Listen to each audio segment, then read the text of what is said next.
Now, the Gauteng Provincial Legislature's Portfolio Committee on Community Safety has joined Soweto residents in calling for the speedy arrest of those responsible for the abduction of 3 pupils and the subsequent brutal murder of 2.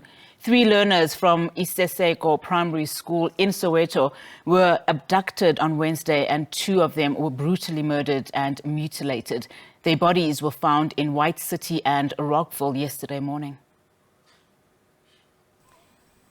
So this is the morning after the discovery of the 2 bodies in a veld in White City. And where we're standing now, we're standing in front of the house of one of the children that was brutally murdered and his body mutilated. And what you'll see behind me is a small contingent of some community members who've come to the house to pay their respects to the family and to see what they can assist the family with. Now, we do understand the 2 boys that were discovered yesterday in the veld were between 6 and 9, and they studied at the school that's facing directly in front of me. And the 3rd child himself has now been released into the care of his family. He had been taken to the Morocco police station late last night for his safety and also for a debriefing. But we understand from community members that live quite close to him that he is extremely traumatized, as well as the family. I'm going to move a little bit closer to some of the community members that I'm going to be speaking to, who will be giving us an insight. And what they're saying to us is that this is the first time that they've heard of a situation like this happening in their community. And the community here of White City is still reeling in shock. Umntwana ngimazi kakhulu kusho ukuthi ngathi ngiqala ukuthi ngimazi ngoba kuumntwana obumakhelwane wami ineighbor yami. Okwesithu ngimazi ngokwasemsebenzini ngoba lapho engisebenza khona ngisebenza caregiver. Nginceda i-community abantwana abazayo sinama service abaningi nje esibanceda ngawo lapha emsebenzini lapha engisebenza khona i-OVC center. Bayeza bazoyenza ama-activity sibancedise nangama school homework indlela engimazi ngazo lezo. So what you're telling me is that the young child who passed away is who's still alive is a neighbor to you, and you knew all 3 children because they were part of the NGO. Tell us what happened yesterday. How were the children's bodies discovered? Okay, abantwana bebaphume emakhaya bayehla kwabantwana abaya e-center yethu e-community. Mabafika e-center bathola singekho ju ezinye izinto enganye ngize ngikhona ukuzichaza ukuthi why okwamanje sisavalihle. Mabafika basithola singekho bayehla abantwana baya kuphike manje sebaya eThokoza kulapho ke okuvele khona le inkinga le ebavelela abantwana. So the 3 children had obviously left after school and were walking down to the center, but initially found the center empty and walked to Thokoza towards the park, and that's where this incident happened. Before I finish with you, have you heard anything else about what happened when the children got there? Did the 3rd child give any explanation of what happened in Thokoza? Angiyize ngisho ngoba bengiyekho mara manyizwa abantwana ngathi baba thathile lapho kulapho babalimazele khona ukuthi kanjani angazi ngoba bengiyekho ngiyize ngichaze. Thank you very much, Mam Nhlanhla. Just giving us a brief overview of what she does know. She's still unclear how the children were taken at Thokoza. Sibongile, thank you so much for joining me.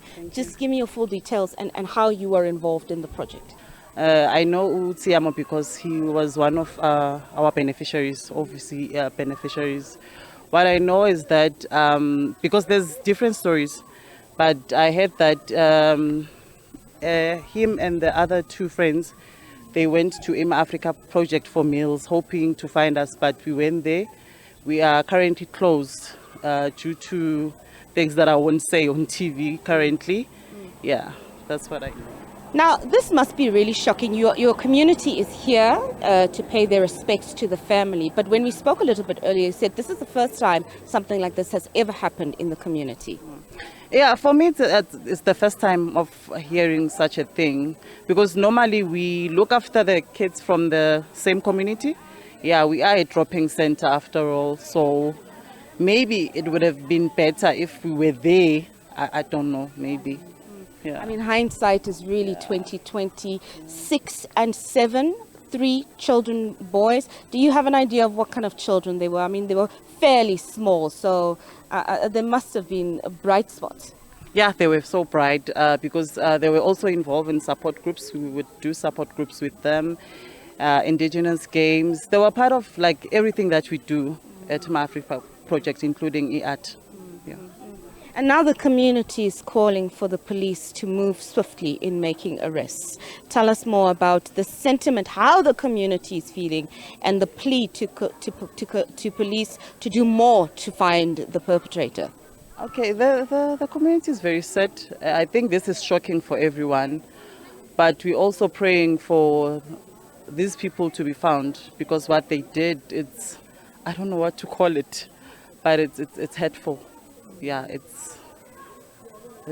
I don't know what to say. Shocking. Yeah, it's shocking, really. All right, thank you very much, Bongile. We really appreciate your insight.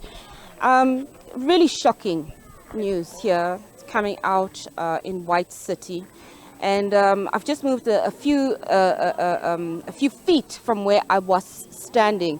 And where I'm standing right now is in between the 2 houses of the 2 young boys that were brutally murdered. And the sentiment coming from the community, this is an injustice. They want police to do more. It's still unclear what happened to the boys once they got to the Thokoza Park.